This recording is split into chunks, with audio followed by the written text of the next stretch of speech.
Indian astronaut Group Captain Shubhanshu Shukla recently visited the Indian Centre for Space Physics, Kolkata. This was his first visit to Eastern India after his return from space. He's one of the first 4 Gaganyatris selected for future crewed mission of India. In June-July 2025, Shubhanshu achieved what no other Indian before him had. As a part of the Axiom 4 mission comprising 4 multinational astronauts, he successfully piloted the SpaceX Crew Dragon to the International Space Station and returned to Earth after spending nearly 3 weeks in space. He carried out numerous experiments at the space station on behalf of the scientific community of India. His visit to the space station not only lifted the spirit of 1.4 billion Indian citizens, it also created the base for future crewed missions of India, including mission to the Moon and Mars, and creating India's own space station. His visit was termed as the first successful event towards the Gaganyaan chapter of the Indian space mission by our Honorable Prime Minister. Recently, he received India's highest peacetime gallantry award, the Ashok Chakra.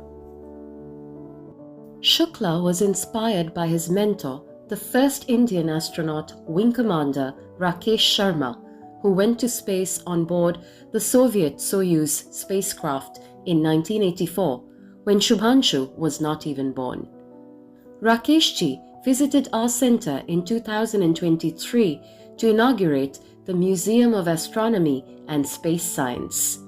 Through his talk and direct interaction with the students, he kept us spellbound during his 2-day visit.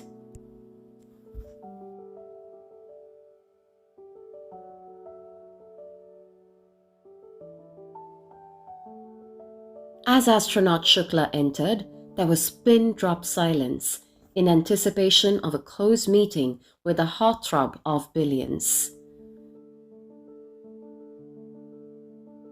Professor Shundip Chakraborty, the director of our center, along with our governing body members, welcomed him to our campus.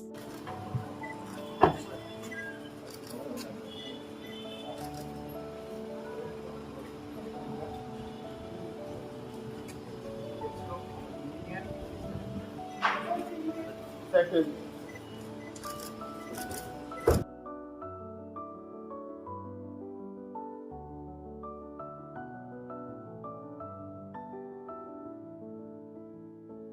At the press meet, Group Captain Shukla, with his characteristic enthusiasm coupled with a calm demeanor, quenched the thirst of several dozens of media persons.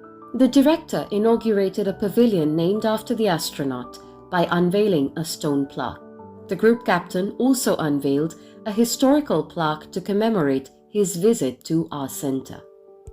The astronaut visited the Shubhanshu Shukla pavilion of our museum, which has large models of the Apollo 11 crew module named Columbia, the International Space Station, and the Nisar satellite.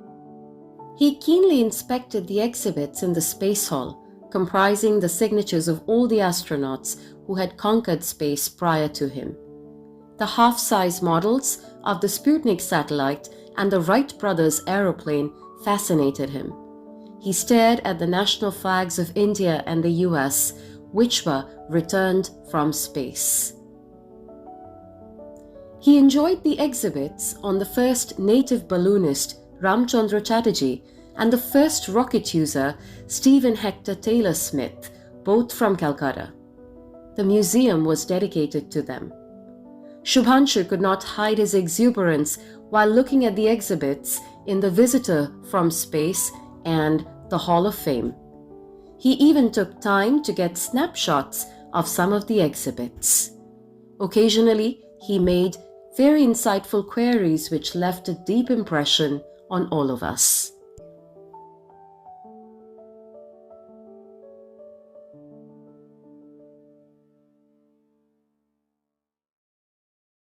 An individual of simple living and high thinking, Shubhanshu shared a light meal with the governing body members, some of whom also got his autograph.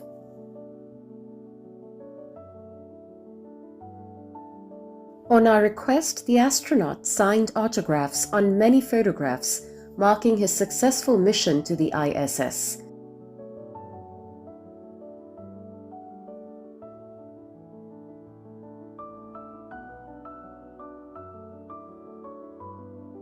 Some of the staff members took a group photo to commemorate this historic occasion. Finally, the moment arrived. What the teachers and students of our city gathered in the JNC auditorium were eagerly waiting for. Shubhanshu was warmly welcomed by our governing body member, Group Captain Krishnendu Kundu, who also read messages from the Honorable Chief Minister and the Honorable Governor of West Bengal.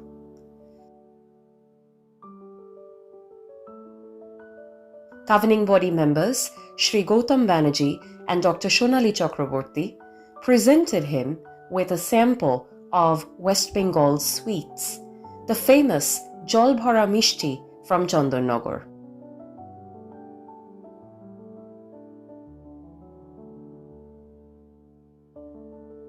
Professor Chakraborty praised Shubhanshu's courage, but reminded us that even as space exploration is pursued vigorously, we must pay attention to climate crisis on Earth, so that under no circumstances do we have to desert our planet and run away elsewhere.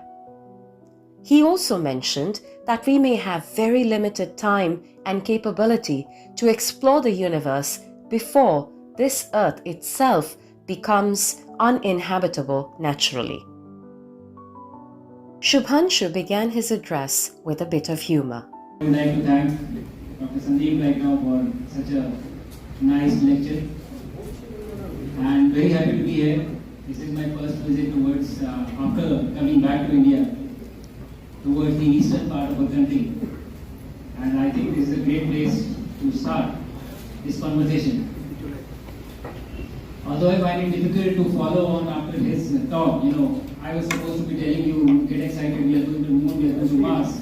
I just told you not to go anywhere. He then described his personal experience in the International Space Station, including details of many experiments he conducted there. He described how he had problems after his return to Earth while getting back to normalcy. This most exciting talk was followed by an introspective panel discussion on why do we go to space. Professor Subhash Chandra Chakraborty's view is that we are capable of doing far more than robots. Robots may not be able to take instant decisions, but we can. Another reason for space program is that it would encourage international collaboration. Professor Shondeep Chakraborty said, we go to space because space exists. We need not give any explanation. Secondly, we understand the universe better from space. Satellites like Parker Solar Probe, James Webb Telescope, etc. expanded our knowledge enormously. He distinguished 4 types of reasons for going to space. He emphasized that our only known home is planet Earth. Our first priority should therefore be to keep it healthy and livable for generations. Colonization of other planets should be only to satisfy our curiosity and not out of necessity. Dr. Joydeep Mukherjee said we need to go to space to answer the important question, are we alone? He said the spin-off of space technologies such as GPS are helping humanity. Also, we need to protect the Earth from incoming asteroids. Going to space also inspires the next generation to pursue space physics. Finally, astronaut Shukla shared his views. The points that he said highlighted are very, very important in the opinion of why do we go to space. I think partly all the points have been addressed in some way or the other. During my talk as well, I said this, and what Professor Sandeep was also referring to. I think human mind is very curious by design, and if we don't have problems, we create them, and then we try to find solutions to them. Which happens in everyday life as well, and at a bigger scale when we talk about exploration. But if it is there, like, if space is there, it is there, so you would like to go. If it was not for this spirit, we wouldn't have ever crossed oceans. We would not have ever ventured out from our places. So I think that is the inherent nature that we have. Since we focused on human space missions, and I tried to highlight this a little bit in my talk, the human space missions, I feel, are not a change in data from a normal satellite missions or rover missions. They are a change in time of how you need to think about it. It's a totally different scale, totally different magnitude. And again, because of this, it becomes extremely complex. And as a result of pursuing these complex things, you end up solving many problems that you didn't even know of, which what you are referring to right now, the spin-offs that we're talking about when we do space. So there are many reasons, all of them have been covered, but I would like to focus on one aspect only of this particular thing. During my stay in space, during these 20 days, I interacted with kids twice from India. And in every interaction, there were questions about, how do you sleep, how do you eat, how do you drink water. Everybody is excited and fascinated by how things are happening. But I had a very peculiar question in one of the interactions from a boy who was from the northeast region.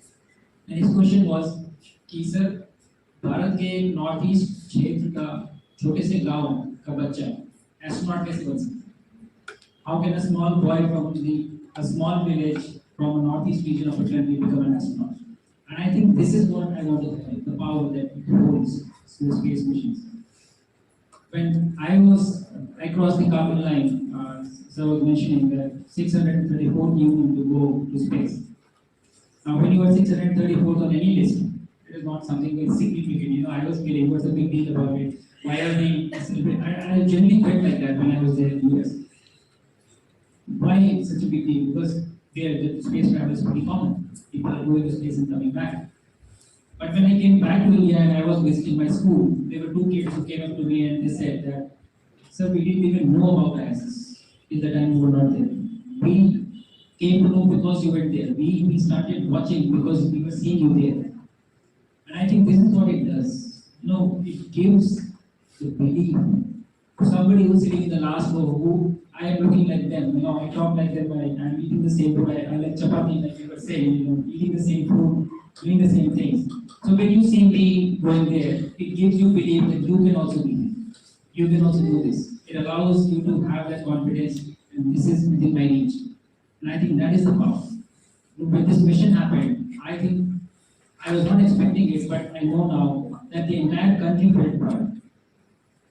And that is the power. It brings together. It's symbolic in a way. So when you launch one person to space, I think you lift a million here on Earth. That is the power of space missions, and I think that is why we should continue to explore and we should continue to go out. A discussion followed on whether humans are fit to stay outside the Earth for a prolonged period. Professor Chakraborty said, our eyes are also sensitive to the same visible light that the sun is from. Okay. Otherwise, we don't able to see. Our eyes are only, they can see only infrared, and sun, when it is visible light, it's no good. There is no day and light. Different. So here we are stuck here. Now, fundamentally, can we really get out of this place and thrive around? That is my biggest goal. It's not that the technology will not take us there. Okay, that is my problem. That because all the parameters that we have. By the way, I want to ask you a question. Have you come back to normalcy? Are you a normal person now? After 4 months, all your parameters have become completely doctor is satisfied that yes, you have become human being again.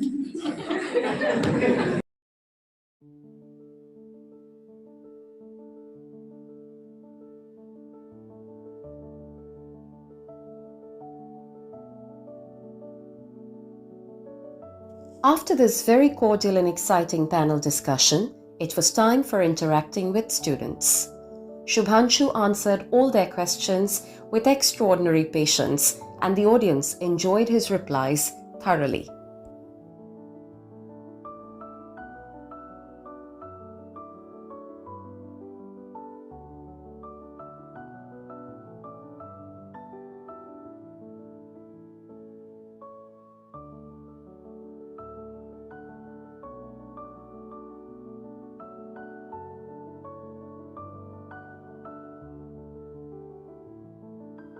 When a little girl complained that her mother is against her becoming an astronaut, Shubhanshu replied,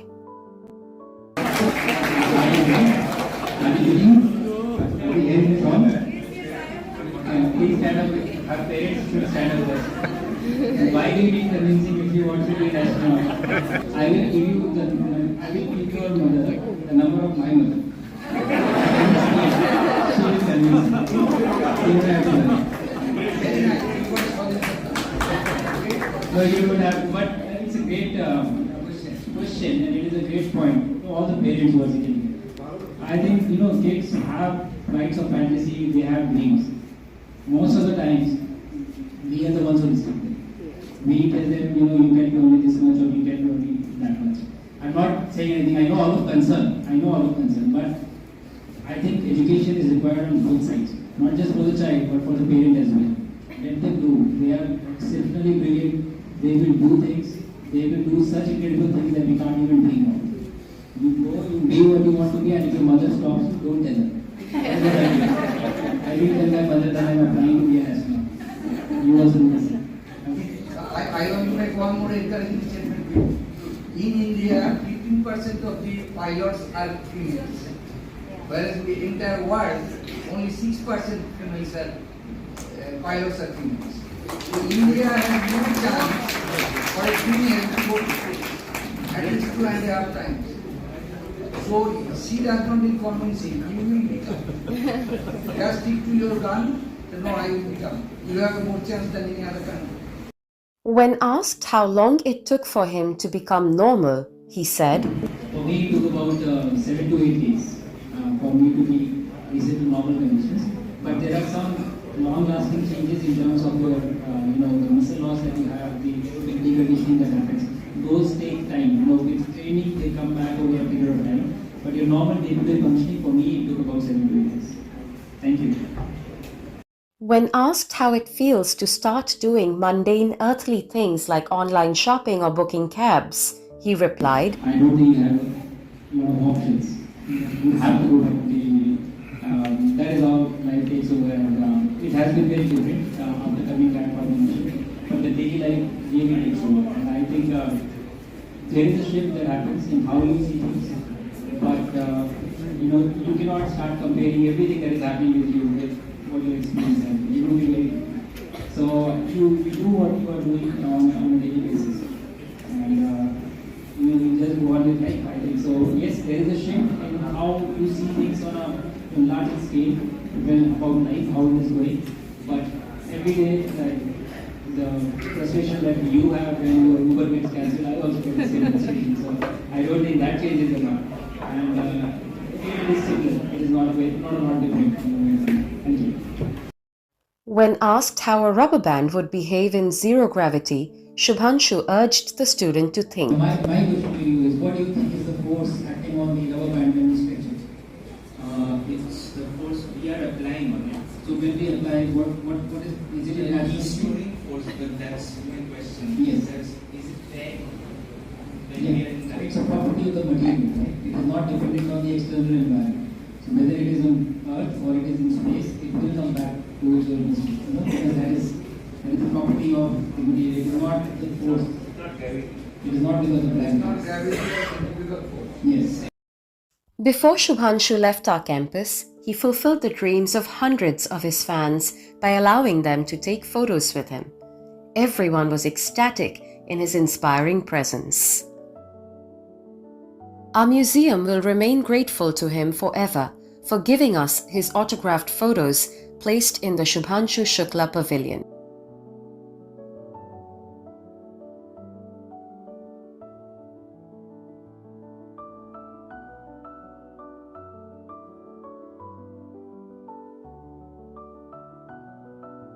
His inspiring talk and interaction with students will remain fresh in our memories for a long time to come.